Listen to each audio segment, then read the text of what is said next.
Let us begin by asking the obvious question. Who here in my audience, you can actually raise your hands because I can actually see you, who can actually say that they have a very special place in their heart for music? The music for them is something very, very important. Okay, Baruch Hashem, all those waved hands.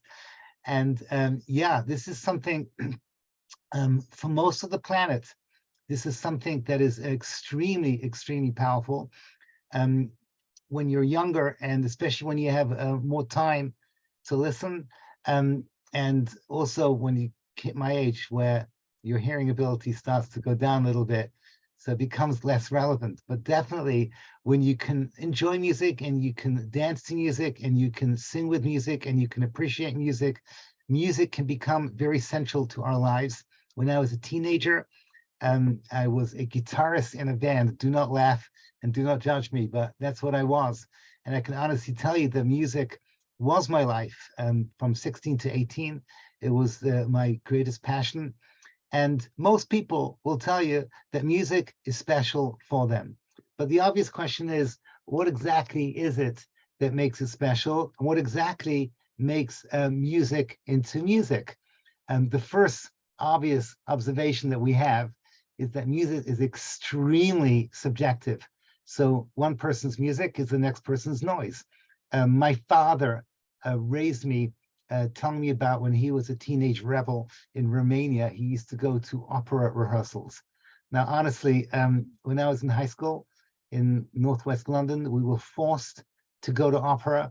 I think half my class started smoking, literally because of the pain that they went through, watching huge Italian women, dying slowly and then singing about it.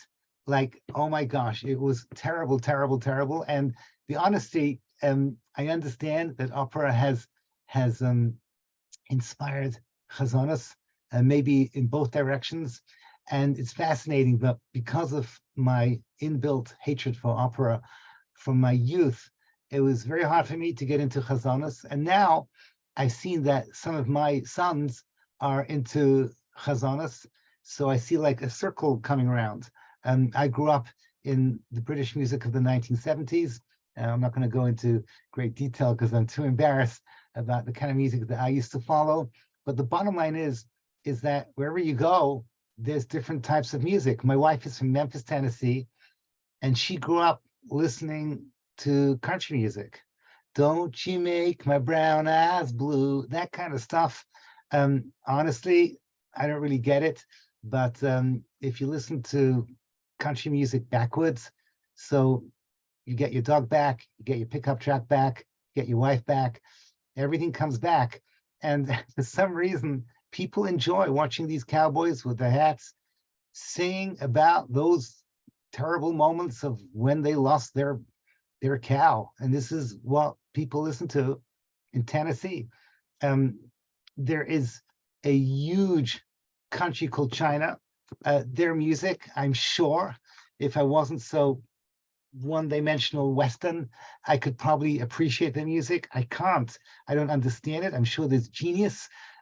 For my Western ears, it sounds like pots and pans going down the staircase. Ding, dong, ding, dong, ding. It's all I hear. I know that it's not that way. I know that if I studied it, I would learn that there's beauty there as well. African music. And here, I'm actually here in Yerushalayim. There's the music of the Middle East.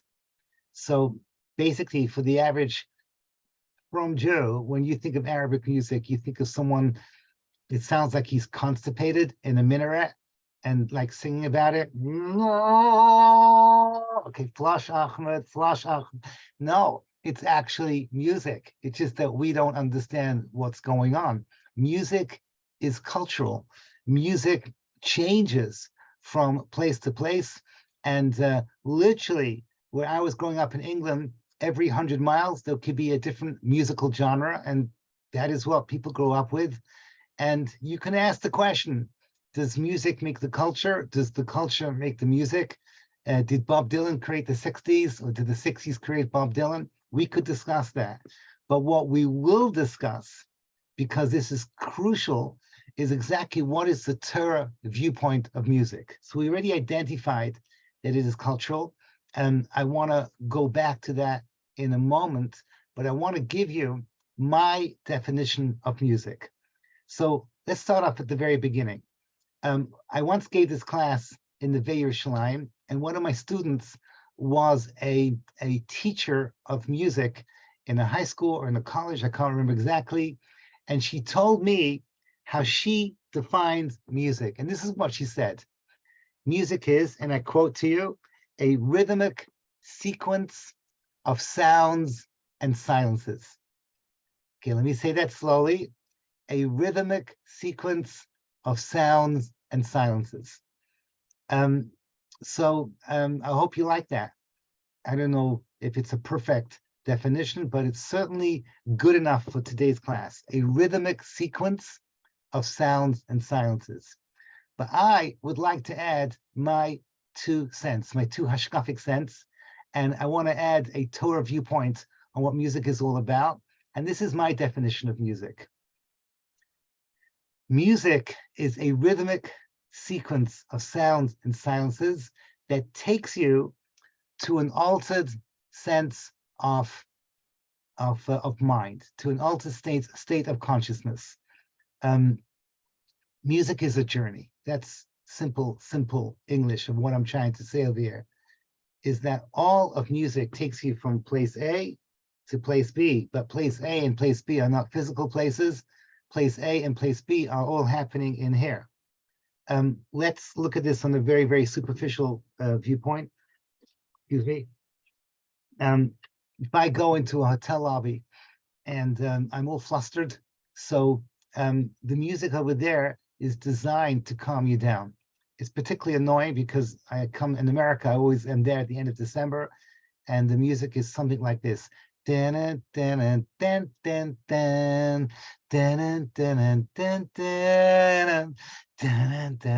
so this is like, it's the season, and that music's there to calm you down.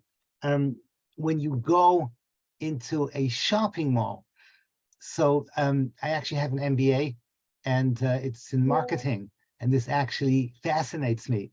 Next time you go to a shopping mall, you'll notice that in the main atrium, the music is there to slow you down.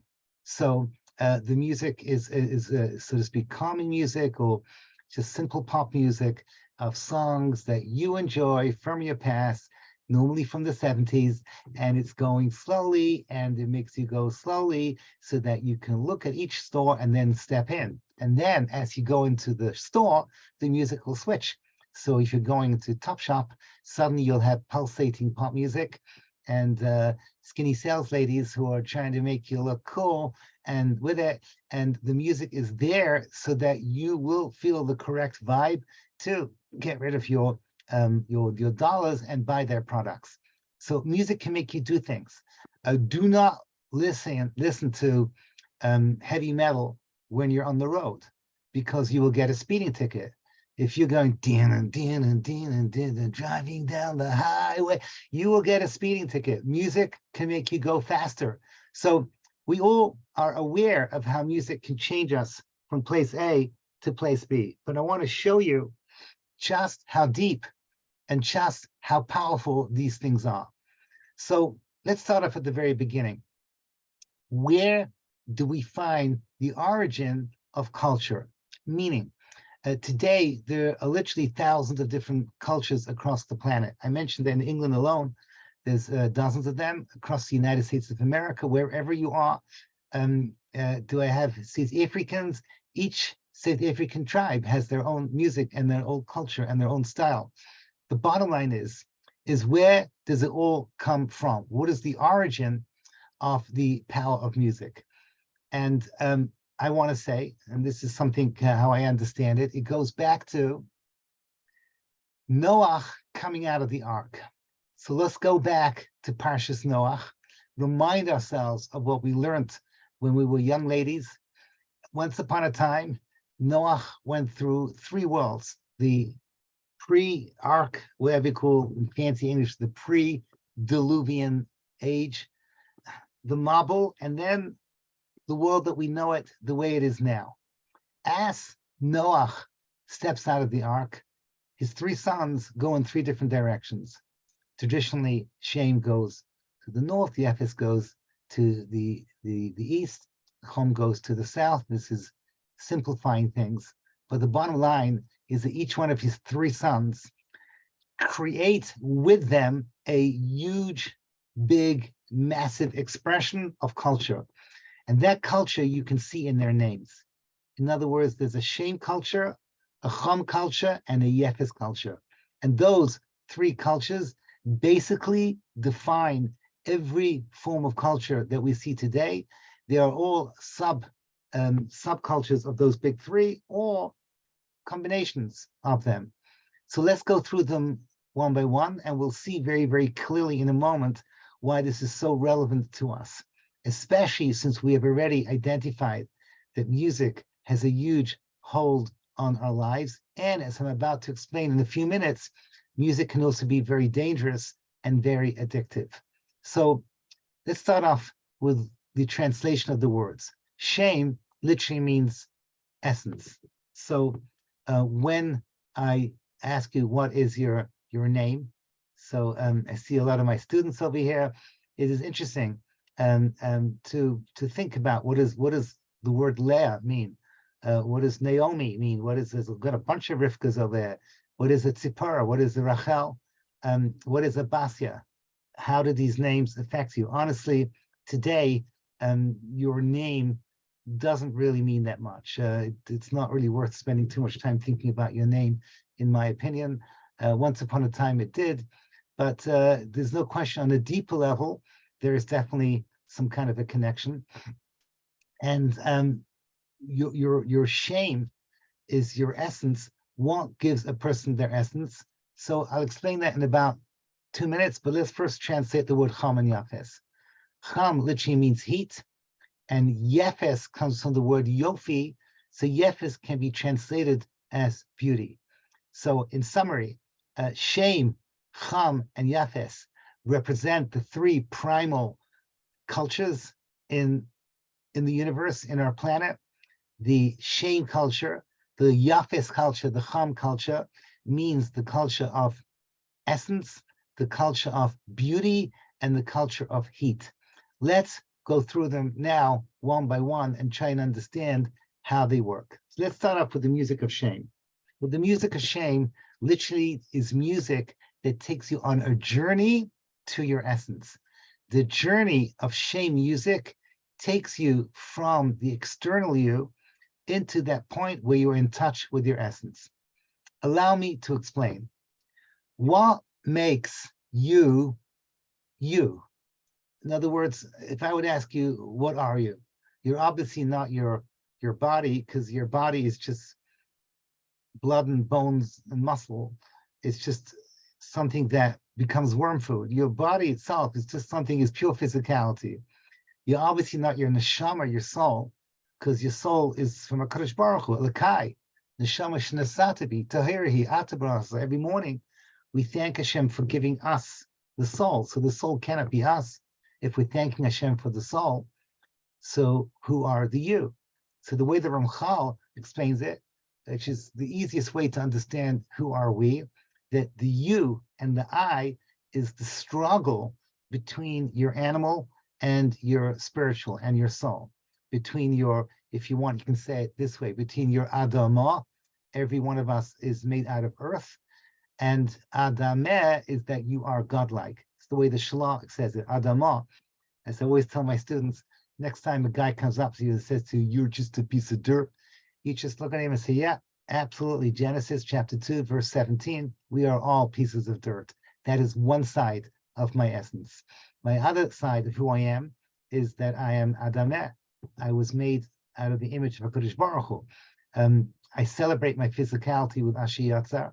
I celebrate my spirituality with Elokai Neshama.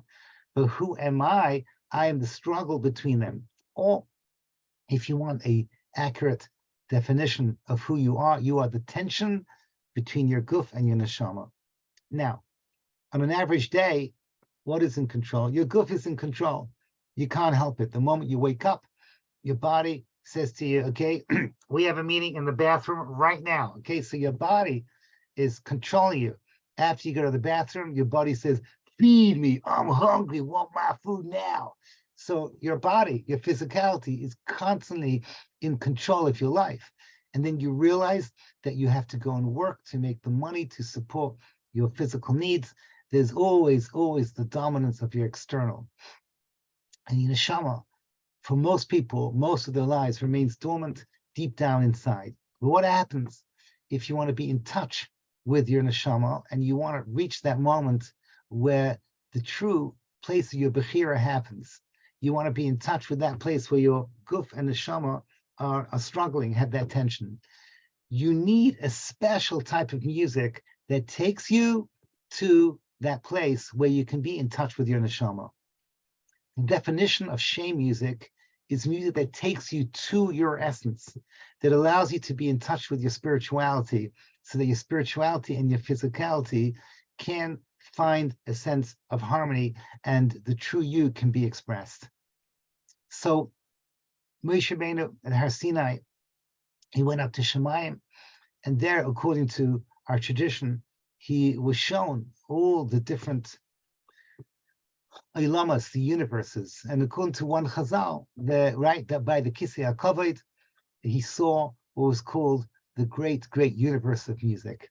And the Vilna Gaon said about it that he studied all the sciences and all the chachma that is out there outside of Torah, everything that HaKadosh Baruch created in his world. And the one area that was, I guess, on the Vilna Gaon's level, the hardest for him to properly understand was the world of music. In Mojitz, the Mojitz of Hasidim, they say that the Kisei HaKavod and the oil of music is one of the same.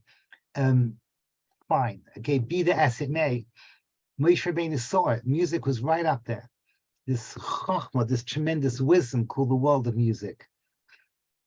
Shame music is something that allows you to tap into that so that you can be in touch with your neshama. If you ask me, as a once upon a time musician, today my guitar skills is basically every Motzei Shabbos I take out my guitar and I do a little kumsitz for my grandkids before Havdalah. That's basically all that's left. But the bottom line is that if I could go back in time and listen to music, probably I would ask to hear the Menagin that played for Elisha. If you remember that Elisha went through a difficult period of his life where he could no longer get the Ruach HaKodesh, and he needed music to bring back that power of Nevuah. So think about what kind of music was being played to give Elisha Nevuah. So this blows my mind. It's incredible. It's incredible. I imagine there's probably a harp, something like that.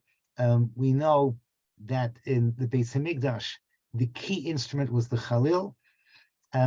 I will not digress into this because this is tangential to my shir, but I'll just give you a quick summary. In Jewish thought, there's three types of instruments corresponding to the three parts of the human expression. So Miriam played the drums. A woman's koach is to elevate the physicality, and the power of the drums. Drums corresponds to the skin, right? So it's made, a real drum is made out of skin, and it represents the externality. That's the toif, and she would elevate that from the bottom all the way to the highest of the highest. Then you have the music that comes with strings. That's David HaMelech's music that comes with the kinar and Nevel v'kinar. And then you have breath music, which is the highest of the highest, and that is the music of the Chalil. And today you'd say the flute. I guess technically speaking, the saxophone and the trombone, but that's it. The wind, which is the highest, then the string, and then the lowest is the drums, the external. Without really explaining what that means, the bottom line, by the way, if anybody wants, you can be in touch with me after this class, and I will send you this class written up for my forthcoming sefer on the wisdom of Moshe Shapiro, and in it, it does explain in greater detail about these three different levels of instruments. But going back to the Bais Hamikdash was the type of music that could give you Ruach HaKodesh, Simchas Beis HaShe'eva. The music would give you Misham Shoyavim Ruach HaKodesh. The Hasidim tell stories about the music of the Levium. I'm just looking at the clock. There is certainly time for me to talk about the Aptarov's story. The Aptarov, one of the great Rebbes. For those of you that learned Hasidus with me, so you remember he was one of the 4 Talmidim of Reb Elimelech Milizhensk. And the Aptarov was one Friday night.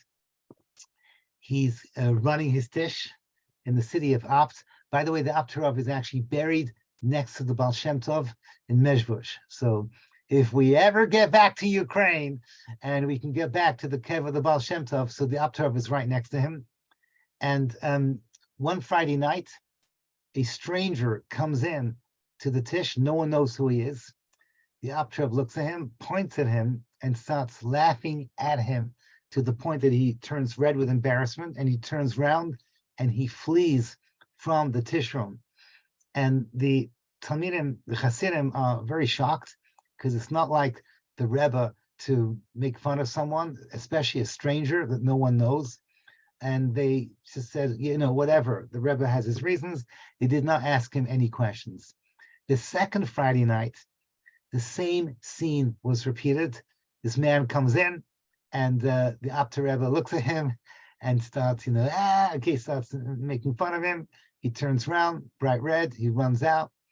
And on the third Friday night, on the third Friday night, when the same thing happened, he runs out.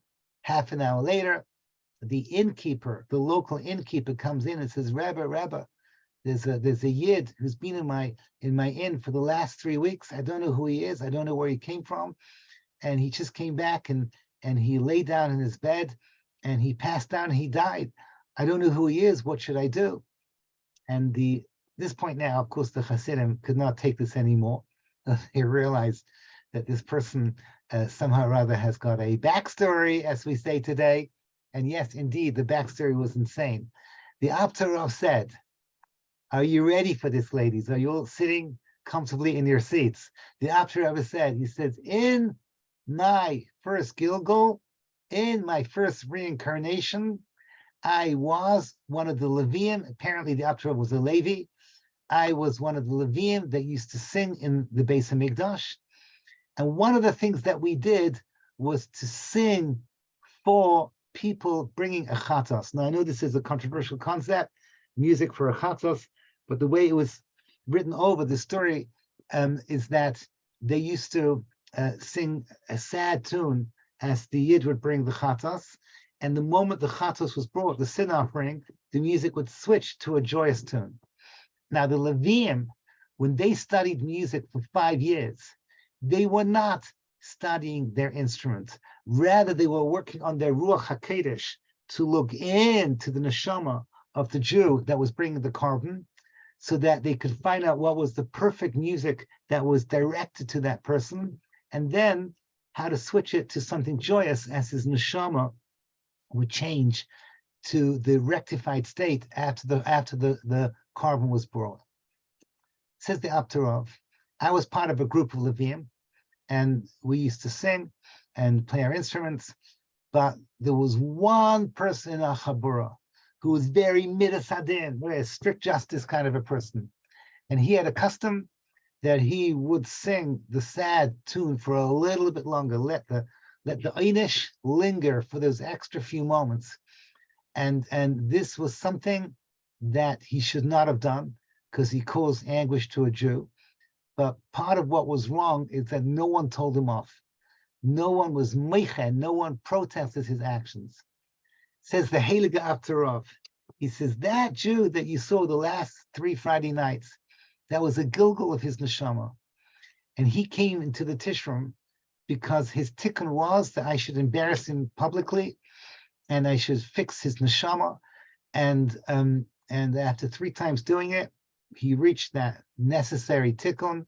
So he was able to reach that high level in Olam Haba. Now, honestly, you don't have to accept that story. If it doesn't float your boat, that's fine. I have no problem. if you don't like that story, but it definitely gives us an idea of what the music of shame is that music that connects your physicality to your neshama, and it is the music of elevation. Do we have the music of shame today? What exactly would be the music of shame today? So I don't want to get into trouble over here because I don't like to be a negative, but honestly, we need to ask ourselves, what does Jewish music do for us? I want to make a distinction. Please do not get upset with me, especially all you, I don't know, Shweki fans out there and whatever it is. I'm not so expert in Jewish music, honestly. What my daughter plays every Friday over here, I'm not so into it. I like Yishai Reba, I'm not gonna lie.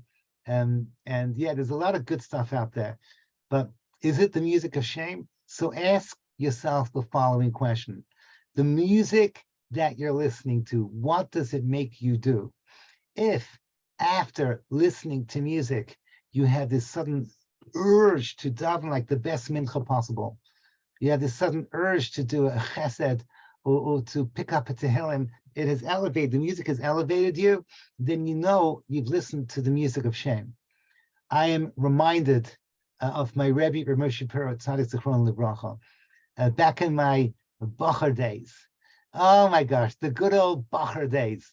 So I remember one of the most glorious moments of my youth was Purim night.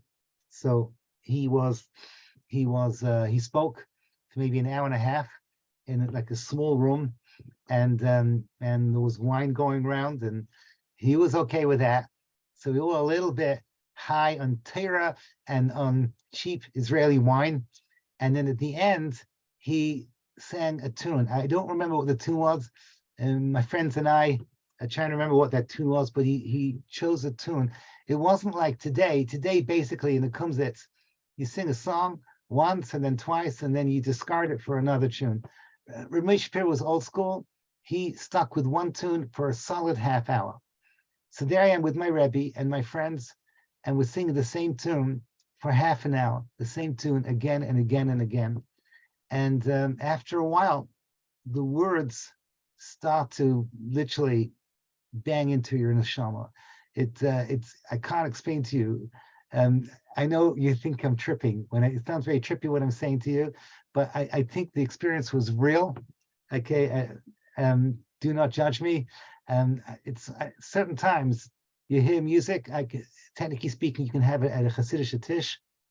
You can have those feelings. I'm sure this morning when we're up the whole night, and then at dawn we sing together. Just before we begin Shacharis, there's certain moments where you sing music and you get into it. You start to feel that your neshama is actually being brought to elevation through that music. Honestly, and the traditions that we have in our shuls.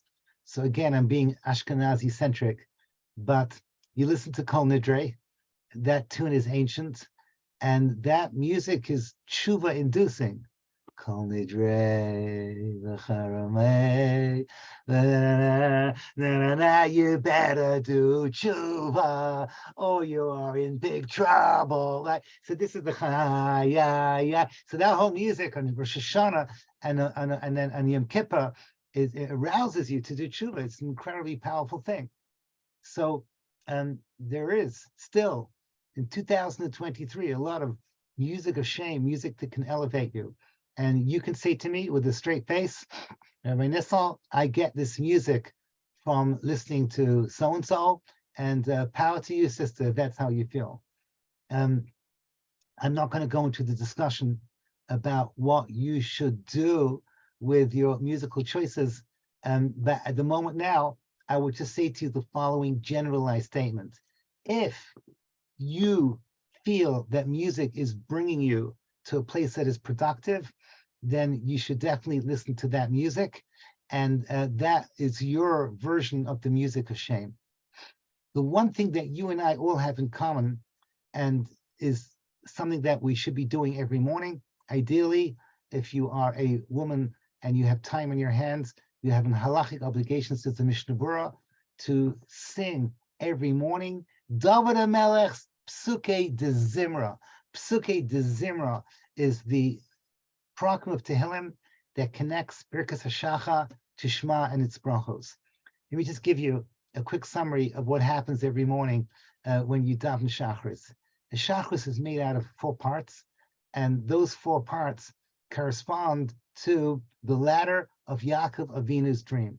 So it begins with the bottom of the ladder, which is the physical, earthly morning blessings, where we talk about our bodies and ourselves. So Ashiyatza, very physical. We thank Hashem for our clothing, Mal B'Sharomim, for our eyes, Pekeach Ivrim, Zeikik Kefifim, right? Sit up when you talk, when you teach. All these things are definitely physical, earthly, on the ground type of connections to Hashem. 2 steps later, you have what's called the Shema and the Brachos. There, you are davening to Hashem from the roof of the universe. You're there with the angel. That's why you say Baruch Kavod Hashem Mekaimai, Kadosh, Kadosh, Kadosh, Hashem Tzvakos. You're there with the Malachim. In the language of Kabbalah, the morning brachos is the bottom hay of Hashem's name, and the Shemanis brachos is the higher hay of Hashem's name. The Shemona Esrei is the Yud, right? The Shemona Esrei, you take 3 steps corresponding to the 3, and you go into the letter Yud. That letter Yud is the holy of the holies. That's the Kodesh Kodashim. But you'll notice between the lower hay and the higher hay, there's a long and winding vav. That long and winding vav takes you from the bottom of the earth to the highest heavens, from the world of Olam HaAsiyah, as the Sfarim bring down the world of physical action, to the world of the Kisei HaKavod, the heavenly throne. That journey, which is the journey that Yaakov Avinu saw angels going up and down, is the journey of Psuke de Zimra, verses of the song. The Hebrew word for song is zemer, right? Zayin, mem, reish. And I'm going to ask you a quick question. Who here knows what zemer is in the laws of Hilchos Shabbos? Who here remembers in Hilchos Shabbos, one of the tildes that is forbidden on Shabbos? It's a tilde of Keitzer, is called zemer, right? It's and it could be also Zriya. I don't remember. Zriya or Keitzer is called zemer. Who remembers what zemer is in English? I'll just tell you to save you from the pain of the humiliation of not knowing your malachos of Shabbos. Zemer means pruning. Okay, Rivka, you knew that. I can tell from your face that you knew, but it means pruning. Okay, what does pruning mean? So you got a beautiful rose, and you want that rose to win a competition as the most beautiful rose in your city. So what you see is you see that there are little roses on the side that are taking from the strength of the ground and not allowing the nutrients to go up to this prize rose that you're trying to nurture. So what do? You cut off everything else so that all the koach is focused on that one rose. Pruning is cutting things off so that you can focus on the rose that you want. That is exactly what music is all about. Music means cutting everything off so you can focus on where you want to get to. So, like we mentioned earlier, music that that's played as the chassan and kala are walking to the chuppah is music that cuts off. Right? If you listen to the music, you don't need the guy to say, "Ladies and gentlemen, will you please turn off your phones?" You don't need that, because the music should do it for you. And then the music, the moment the chuppah is over, where the music switch, okay, that switches the mode. Okay, please God by all of you ladies. Okay, so that is the music switches from music of focusing on the chuppah to music that focuses on the simcha. Music is always a focusing device. Psuke de Zimra are David HaMelech's genius to give us verses that can actually take us on this letter Vav, right? Vav is always a connecting letter. Vav is always a focusing letter. The Vav literally means a hook that connects, and myself and you is ani v at. The Vav connects us. So the Vav is called the Vav HaChibor, and the music allows us to connect to something by being zaymer, by cutting out all the things that distract us. Let us summarize everything that we've said about the music of shame. Music of shame allows us to be in touch with our essence. We gave a bunch of examples, the Levium, Psukkah de Zimra. Today, contemporary music, any music that allows you to feel that extraordinary exaltation of wanting to do something in Ruchnius, and it goes back to what Moshe Rabbeinu saw in the higher walls, the modor of music. These are all examples of the music of shame that allows you to be in touch with your Ruchnius essence. Once again, I want to say this very clearly. I'm a huge fan of Jewish music, not because Jewish music inspires me. Honestly, I'm embarrassed to tell you, not because I like Jewish music. I have a curse. It's embarrassing to tell you I have a curse because I was so into non-Jewish music in the 70s. I never really was able to listen to the music that everyone else listens to. I do like very, very much a good komzitz. I do very much enjoy Shabbos Miras. I enjoy Hasidic music when it's authentic, very much. But whatever it is, the music that is out there is very hard for me to listen to. However, I thank Hashem every day for it. I'll tell you why. Because the music that I'm about to talk to you about, which is the music of Cham, is so bad, and so bad for your neshama, that I thank HaKadosh Baruch Hu that there is an alternative. Even when today the Jewish music sometimes borrows from the music of Cham, nevertheless, I thank Hashem for it, because the words tend to be beautiful. Overwhelmingly, the words are uplifting, and overwhelmingly, the people that are singing are l'shem shamayim. So therefore, I think it's a wonderful, wonderful thing. I remember my chavrusa, Suki Berry. You don't know who he is. He's before your time, but he used to be the number one person in Jewish music and arranging songs. And he told me he was once flying with Mordechai ben David. Mordechai ben David came out with one album where he got into a lot of trouble because everyone said it sounded too goyish. And he says that Suki told it was me, Mordechai ben David, and his producer. And Mordechai David said, I don't know what everyone has against my music. So the producer said, well, obviously we were influenced by non-Jewish music. So Mordechai ben David, everyone who knows who he is, knows that this person is completely l'shem shamayim. This person is a Vasikin Jew, he's totally l'shem shamayim. And he said, I don't understand everyone. When I hear my music, all I hear is Lebedik. That's what he said. All I hear is Lebedik. So what did Hashem do? Hashem put it into his mind. He was the Shem Shemayim, and he did the music that the generation needs to hear. So this is something that I think is wonderful, and I think the Gedolim have they don't make a macha, they don't come out against today's music, even though so much of it is so clearly influenced by non-Jewish music. I'm embarrassed whenever I tell my teenage daughter, I hear what they're playing, I say, oh, I know the original version of this song. And yeah, it's like really crazy. Sometimes they don't even wait. Sometimes music that was a hit last year, and I know it from NCSY. So a year later, it's already being sung, and just, they stick some posuk and tehillim to it, instead of having the original words from whatever it is, Camila, Cabana, whatever it is. This is the way these things work. Bottom line is that do not confuse Jewish music with music for Jews. That's the point I want to make. And do not knock music for Jews, because trust me, the alternative is much worse. So let's talk about Chom. Chom means heat. And the human body, if the neshama is in the inside, our heat goes in the other direction. A person has an aura. I don't know exactly how this works, but once again, this is an Neve story. I had a student. She could look at a person and see the heat coming out of a person in different colors. She had the ability to see this. And I have no reason to assume that she was making this up. My biggest proof is that apparently the holiest color is like bluish white. And I asked her, do you see bluish white on me? And she goes, sorry, Rabbi, I don't. And I said, okay, she sees right through me. I said, so who on the Neve staff has bluish white?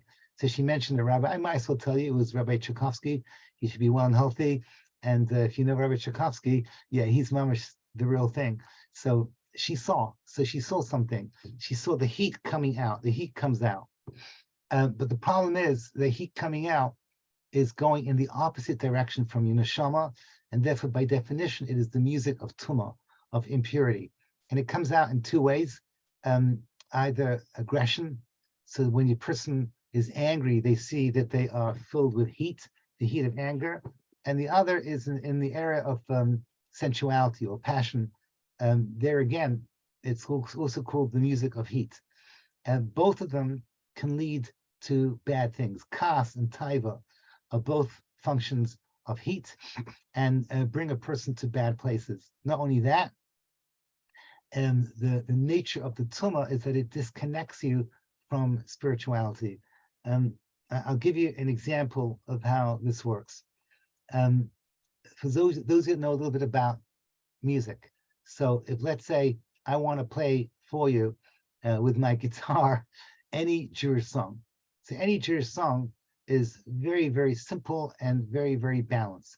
Every Jewish song goes 1, 2, 3, 1, 2, 3, 1, 2, 3, 1, 2, 3. That's basically every single Jewish song ever written. To lahoidos lashem 2, 3, 2, 3. To lahoidos lashem. Okay, you get it. I didn't need to subject you to any more pain. But the bottom line is that music is always 1, 2, 3. Everything. It's always like that. But music of Chum makes you disconnect. So, for example, classic music of Chum would be a jazz beat. So jazz beat, instead of going 1, 2, 3, it'd be 1, 2, 3, din, din, din, 1, 2, 3. So that moment of missing something is that's what makes you feel. That's what makes the music cool, because it disconnects. I just mentioned this in Shabbos by pure chance that we were discussing about music that we sing at the Shabbos table. Shalom Aleichem Malachei Hashem. We're talking about the origins of that song. So I said you can tell that the music from the last 20 years so much has been influenced. For example, Achenu, right? Achenu. So there's one part that goes Hashda Ba'agala, right? So it's like there's a beat missing. Hashda Ba'agala Uvizman. So that missed beat is a jazz beat. So you won't find that in Hasidic music from earlier times. So Chayaliba, I just have to hold off by taking questions because I'm going to run out of time very, very quickly. And there's so much information I'm trying to pull in. Honestly, I told Rabbi Shechter I needed 2 classes for this, but then I changed my mind because I want to teach something else later on this week. So I'm trying to cram in as much information as I can. So music of Chum, because it disconnects you from your neshama, it is connected to the world of Tumah. And therefore, one of the things that defines it is that it is addictive. Basically, when you are elevated by music, so the elevation stays with you when the music is gone. But when music is addictive, so the moment that the music ends, you feel the need to go back to it. So to speak, it takes hold of you. Everything that is addictive is intrinsically unhealthy. I don't have to tell this. You can ask. We have a therapist, Rebbitzin Kabernik, is listening to us over here, and she will tell you about the nature of addictions. And it doesn't matter what kind of addiction it is something that is external from you that takes hold of you. So music can be extremely addictive. I remember when I was a Rebbe in Teretz Raga, and one of my Talmidim, we just heard Shiur from the Rosh Hashiva, an amazing Shiur Klali, a beautiful, beautiful Shiur. And this young man of mine, he was a brilliant scholar, but he was addicted to the music of Chum. And it drove me crazy. He would, after the Shiur, he would put on his AirPods, whatever it was then, go back to the music that he was listening to. So I went up to him and I said to him, I can't hold myself back, but I have to tell you how painful it is to see you after such an elevating Shiur, putting your music back in. I said, let me give you a marshal to what's happening to your neshama. Your neshama is listening to the Torah of Rabbi David on the highest possible level.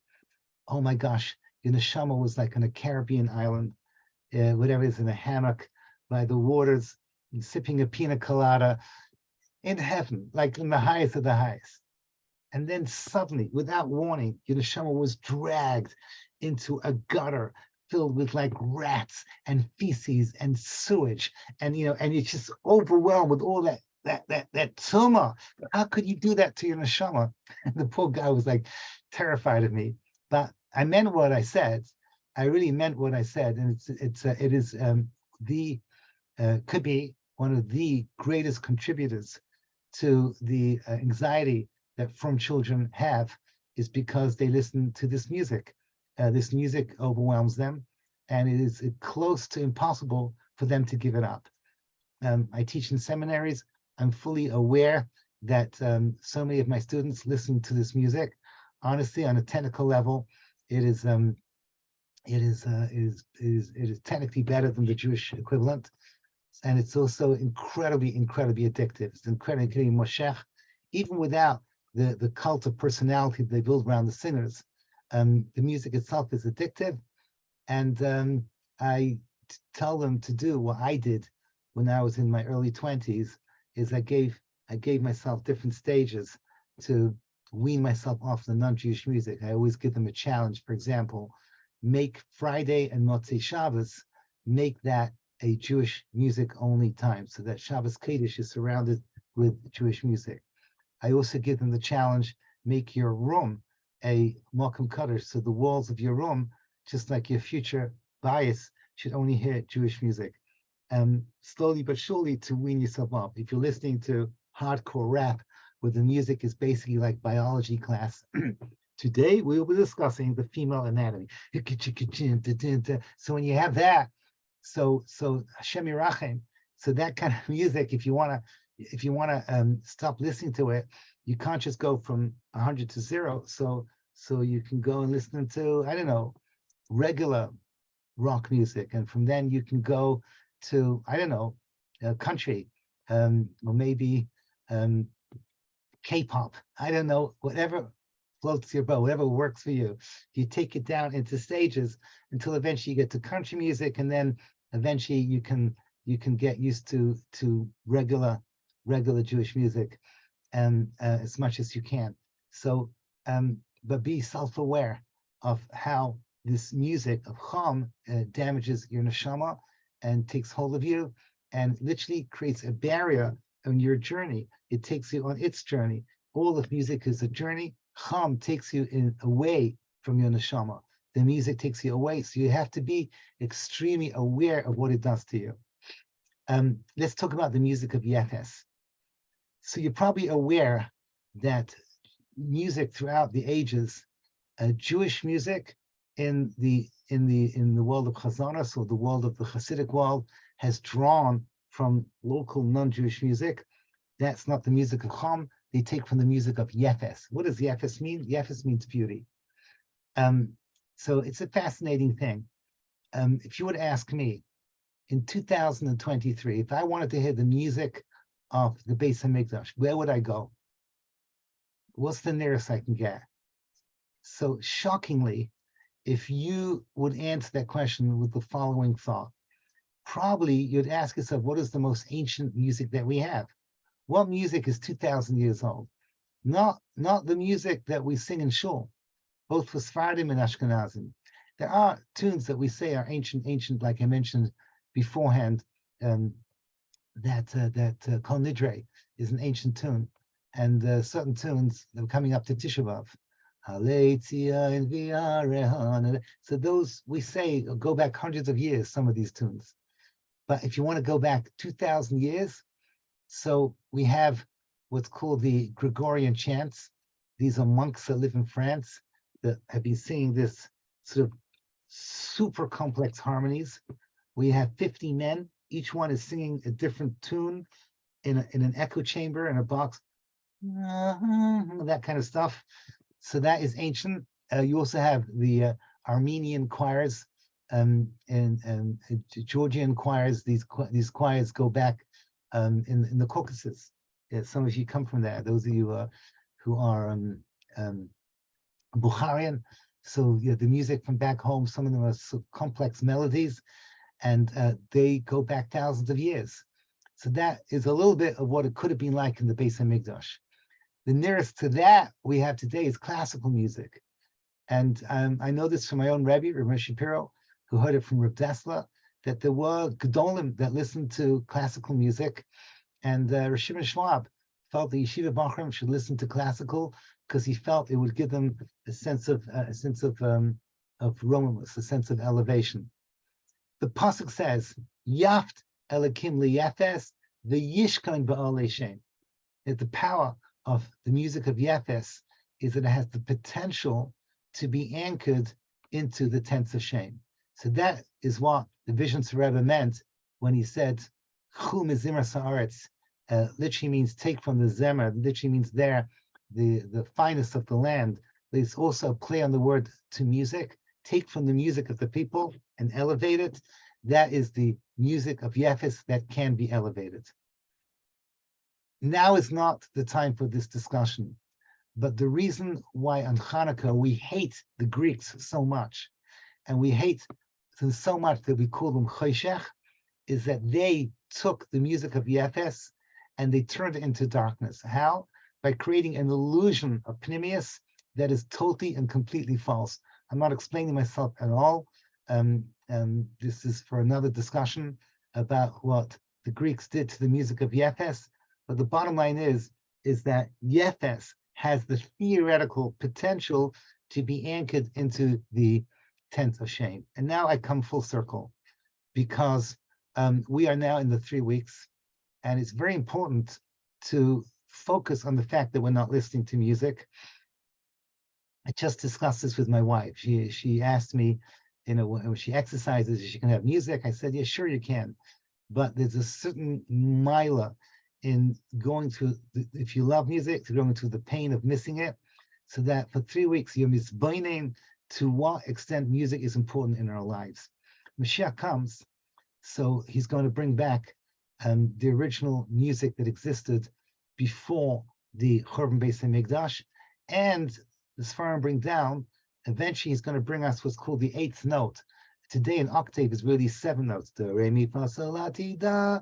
So the da is the same as the do, but there's going to be an 8th note, which is going to elevate us.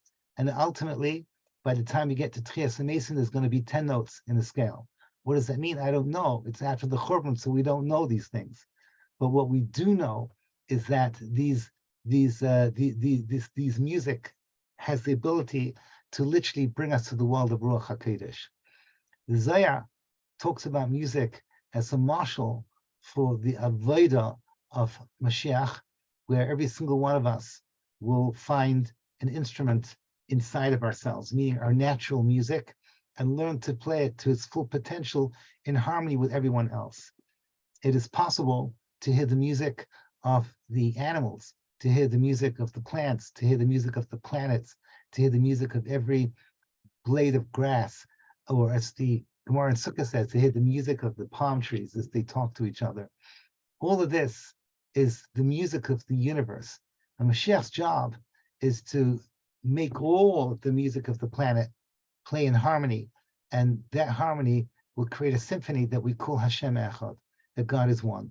And that is what we are missing today, and that is the aynik of the Churban that we're going through, is that the music we have today is pure, unadulterated dissonance. It is music that is rooted in Chom, and is music that takes us away from the true beauty of what music is all about. The 3 weeks is the perfect time to reflect on what we've missed and what we are hoping for that will return at its right time. So I want to conclude by thanking each one of you to listen to this very rushed share, where I gave you so much information about this extraordinarily important part of our lives called the Koyach of Zemer. We didn't even talk about the word Shiur, didn't get a chance to talk about Zemer and Shiur, but these are big sugyas, these are big ideas in being Jewish. Be'ez Hashem Yisbarach, Mashiach will come and take us back to the world where we can enjoy the true beauty of music. We will get once again that elevated level of the higher octaves, the higher the higher notes that Mashiach will reintroduce, until eventually that we can experience the ultimate pleasure, which is the music of Hashem Echad. Thank you for listening, and thank you for being here. Thank you so much. That was amazing. Thank you. Thank you. Yeah. Thank you. Thank you, Rabbi Nissel. Thank you. Thank you. I could. Thank you. Thank you so much, everyone. Okay. Take care.